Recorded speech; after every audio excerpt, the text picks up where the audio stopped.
কোন সঁচা কোন মিছা নিশা কি ঘটিল শিৱসাগৰ ৰাজপথত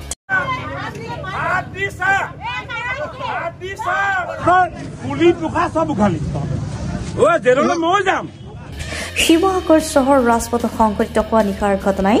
জনসাধাৰণৰ মাজত তীব্ৰ আলোড়ন সৃষ্টি কৰিছে মহিলাৰ সৈতে অশ্লীল ভাষাত কটুক্তি কৰাৰ পিছতে প্ৰহাৰ কৰা হৈছে বুলি অভিযোগ উঠিছে ঘটনাটোৰ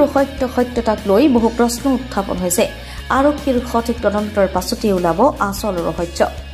নিশাৰ ভাগত সংঘটিত ঘটনাটো প্ৰকৃততে কি কেনেদৰে সংঘটিত হৈছিল কিয় হল কোন সঁচা কোন মিছা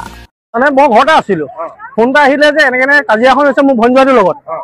মই স্পটত আহি দেখিছো যে ভঞ্জুৱাটোক মাৰি আছে ছোৱালী 5-6জনী মানে মিলি পুৰা মদ খাই এনে ড্ৰাগছৰ আসক্ত নাজানো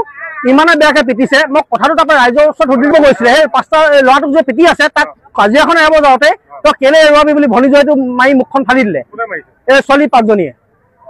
তাৰপৰা সেল্ফ ডিফেন্সত সি হাত দিব ন সেইটো লৈ উৎপাত মোক কৈছে ড্ৰাগছৰ কথা ফচাই দিম কিবা ফচাই দিম তই ড্ৰাগছ পেডেলাৰ হয় মানে সেই ছোৱালীকেইজনীয়ে কৈছে মোক ড্ৰাগছ পেডেলাৰ বুলি কৈছে তাৰ ঘৰৰ পৰা উঠি আহিছো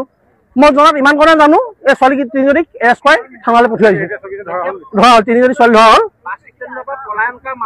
মাৰোৱাৰী পংকজ গোৱেল বুলি আছিলে সি পলুৱাই লৈ গৈছিলে ছোৱালীজনীক সেইজনীক ধৰিলেও কিন্তু সি ল'ৰাটো পলাই দিলে পংকজ গোৱেলৰ ঘৰটো এইডোখৰতে ক'ৰবাত হ'ব চাগে নাজানো the news desk report Suhana Naik